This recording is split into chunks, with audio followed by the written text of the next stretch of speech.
Hey there, I hope you're having a good day, a wonderful day actually, more than just a good day. I hope you're enjoying if you're at the gym or if you're driving somewhere or even having a walk. And thank you as well for having me as the one sharing with you that moment by listening to this new podcast that I do hope you will enjoy. So today it's mainly about sharing my thoughts. It's there is this trend now and it will come up more and more often you will see it on social media where there will be a lot of talk and the label of toxic masculinity. So I just want to share a little bit my thoughts about this. I haven't shared it so far, but the reason why this podcast is called Lions versus Jackals is because the lion actually represents the maturity of the healthy masculine, and the jackal represent the immaturity of the unhealthy masculine. And I love to call it healthy and unhealthy because I feel like toxic is a little bit too much. It's really like downgrading a little bit of the masculine aspect just because um, yeah, we want to push it down somehow. So when we think about toxic, I mean, you can just feel it by yourself. When you think about toxic, you can feel that it's something really negative. And when you think about unhealthy, you say, okay, it's not the best, but you can heal from it. However, toxic is something that you have to get rid of, right? And being unhealthy, it's something that you have to heal. So this is the main reason why I like to say it's healthy and unhealthy, because being a jackal doesn't mean you're bad or you're wrong or you have to get rid of whoever you are just to become a lion. No, you just have to heal it. That's it. And when you're toxic, and when you're labeled as toxic, it's mainly more get rid of it. And if you really observe what's happening in society, there is this label of toxic masculinity where there is a really strong resistance from whoever is judging it or whoever is blaming like toxic masculinity. There's a really big resistance and actually a really deep suffer on that side that is desiring to get rid of it. So my invitation, of course, is to somehow step away, and the invitation is to change it for a new label, which is actually unhealthy masculine. But you know, even though we can speak about toxic masculinity, it's just a softer way to talk to you towards yourself. So if someone is blaming at you, yeah, you're toxic masculine, well, you know, who cares? It's the same way they could insult you for any other reason. It doesn't matter that much what the other people are having as an opinion on you. But towards yourself, you know, if someone is pointing at you that you're toxic masculine, have this self talk towards you like, okay, I might have some toxic behaviors. Yes, it's a behavior. It's not who you are as a human being, it's you have maybe some toxic behaviors. So you're maybe an unhealthy masculine. You maybe have built up an unhealthy masculine in the sense of habits. And that is it. So whenever you're going to talk towards yourself, please do not use the word toxic. I am toxic. Because that doesn't exist. There is no one that can say, I am toxic. I am having toxic behaviors. That's another thing.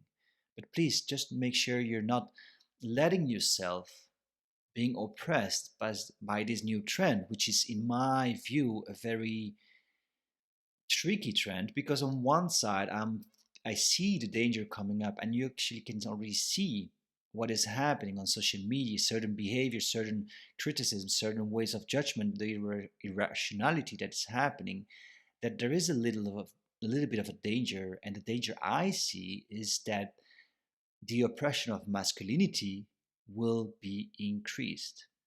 And of course, on the long term, even on the short term, this is really unhealthy.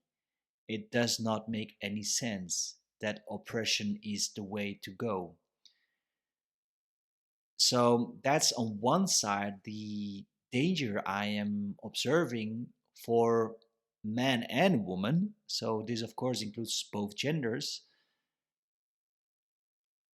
But on the other side, I have to admit that sometimes when we go into extremes, like this case right now with toxic masculinity and condemning toxic masculinity, and everyone is toxic masculine, wherever man you are, you might be toxic. Well, the good thing of this is that it's actually challenging the current status quo. So, so far, there has been unhealthy masculine in society that has done quite a lot of damage, I would say, and especially in the leaders, you can see this a lot, especially in politics, also in big corporations.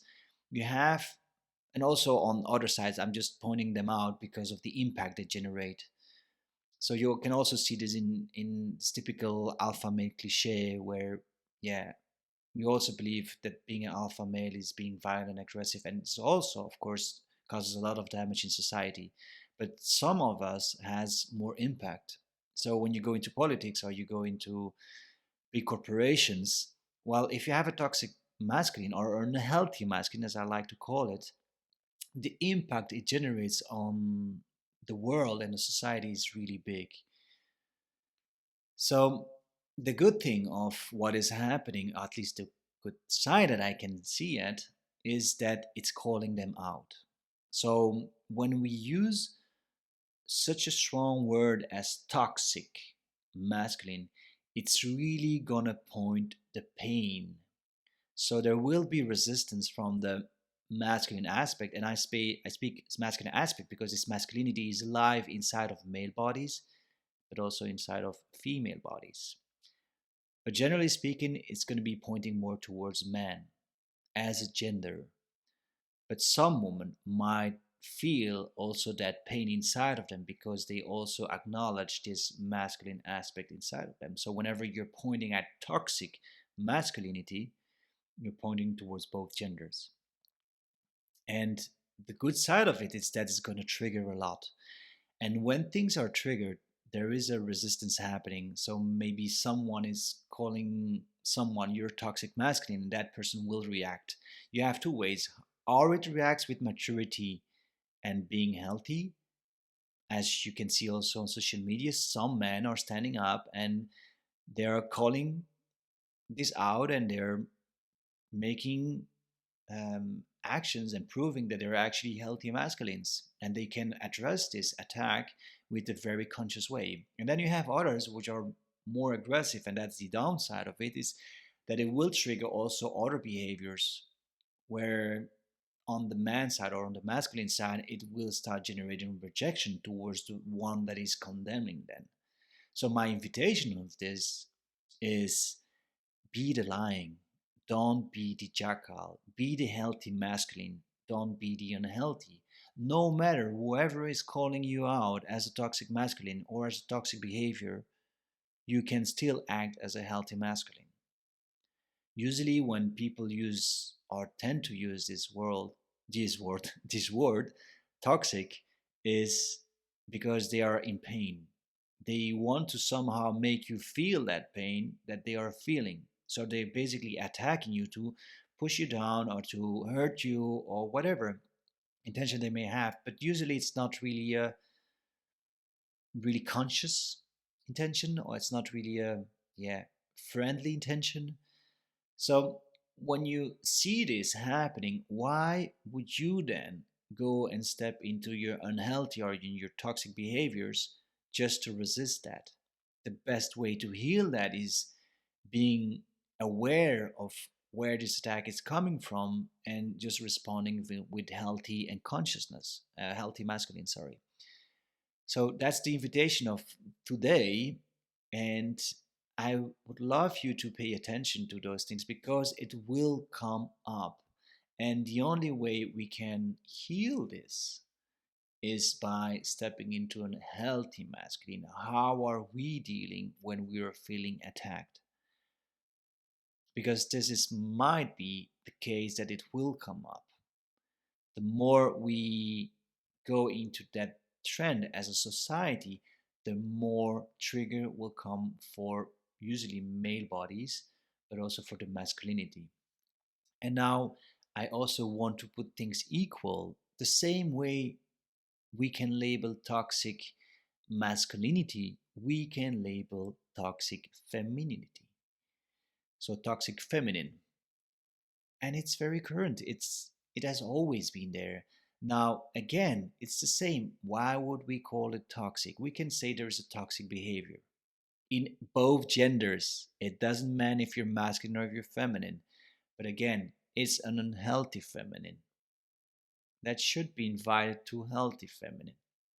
And for there, you have a lot of coaches and professionals who are inviting that step into your healthy feminine, stepping into your healthy masculine.